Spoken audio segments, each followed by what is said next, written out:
অভিষেক বন্দ্যোপাধ্যায়ের বাড়িতে কলকাতা পুরসভার টিম, একদিকে শান্তিনিকেতন বিল্ডিং, অন্যদিকে পটুয়াপাড়ার বাড়িতে পুরসভার টিম পৌঁছে গিয়েছে। একেবারে বাড়ির মাপজোক করছেন পুরসভার টিম।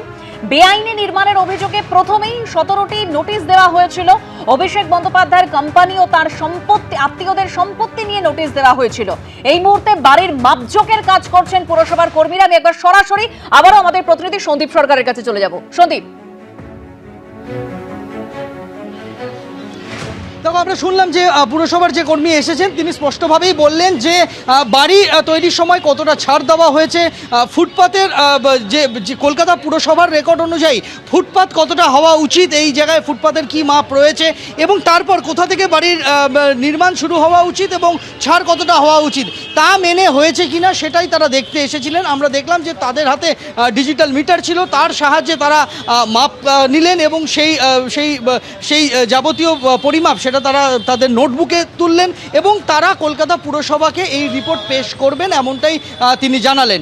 এখনও পর্যন্ত পুরসভার টিম বাড়িতে রয়েছে। এর আগেই কলকাতা পুরসভার তরফে প্রথমবার 17টি জায়গায় নোটিশ পাঠানো হয়েছিল অভিষেক বন্দ্যোপাধ্যায়ের ঠিকানায় এবং তারপর আমরা দেখেছি যে যত সময় গড়িয়েছে আরও বেশি সংখ্যক জায়গায় নোটিশ গিয়েছে পুরসভার তরফে। এবার সরাসরি পুরসভার টিম অভিষেক বন্দ্যোপাধ্যায়ের বাড়িতে এলো মাপজোক করতে এবং সেই মাপজোক পর্ব এখনো পর্যন্ত চলছে। তাদের টিম বাড়ির ভেতরে গিয়ে পৌঁছেছেন। বেশ, ধন্যবাদ সন্দীপ। ভবানী ভবনে রয়েছেন অভিষেক বন্দ্যোপাধ্যায়, জিজ্ঞাসাবাদের মুখোমুখি হয়েছেন তিনি। আজকে ঠিক যে মামলায় তাকে ভবানী ভবনে তলব করা হয়েছে, অর্থাৎ উস্কানিমূলক যে মন্তব্য, সেই মন্তব্যে যে অভিযোগ দায়ের হয়েছিল তার প্রেক্ষিতে যে মামলা হয় তারই তদন্তে অভিষেক বন্দ্যোপাধ্যায়কে আজকে ভবানী ভবনে তলব করা হয় এবং তিনি ঠিক নির্ধারিত সময়ের 3 মিনিট আগে অভিষেক বন্দ্যোপাধ্যায় আজকে ভবানী ভবনে পৌঁছে যান। যেরকম বলছিলাম আপনাদের, 1 ঘন্টা হয়ে গেল ভবানী ভবনে রয়েছেন অভিষেক বন্দ্যোপাধ্যায়। বেশ কয়েকটি ধারা এক্ষেত্রে মামলাও দায়ের করা হয়েছে।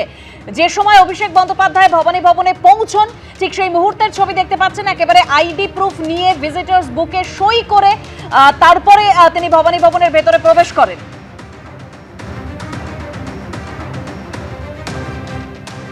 দুই প্রতিনিধি একদম ভবানী ভবন থেকে আমার সঙ্গে এই মুহূর্তে সরাসরি রয়েছেন। একদিকে যেরকম পার্থপ্রতিম ঘোষ রয়েছেন, অন্যদিকে হিন্দল দেও রয়েছেন। তবে শুরুতেই পার্থ, তোমার কাছে আসবো। ঠিক এই জায়গা থেকে ঠিক যে ধারাগুলোর কথা তুমি বলছিলে মামলা দায়ের হয়েছে, সেখানে একটি জামিনযোগ্য ধারাও রয়েছে। দেখো, একেবারে মোট 4টি ধারার মধ্যে 3টি জামিনযোগ্য ধারা রয়েছে অভিষেক বন্দ্যোপাধ্যায়ের বিরুদ্ধে, যে ধারাতে মামলা রুজু হয়েছে। 1 ঘন্টা হলো অভিষেক বন্দ্যোপাধ্যায় ভবানী ভবনের 4 তলায় যে জিজ্ঞাসাবাদের যে ঘর, সেই ঘরে একেবারে সিআইডির আধিকারিকদের মুখোমুখি তিনি হয়েছেন এবং এই যে জিজ্ঞাসাবাদ, সেই জিজ্ঞাসাবাদটি হচ্ছে একেবারে ভবানী ভবনে, যে জায়গায় আমরা দাঁড়িয়ে রয়েছি ভবানী ভবনে একেবারে 4 তলায়, সেখানে হচ্ছে জিজ্ঞাসাবাদের মুখোমুখি হয়েছেন।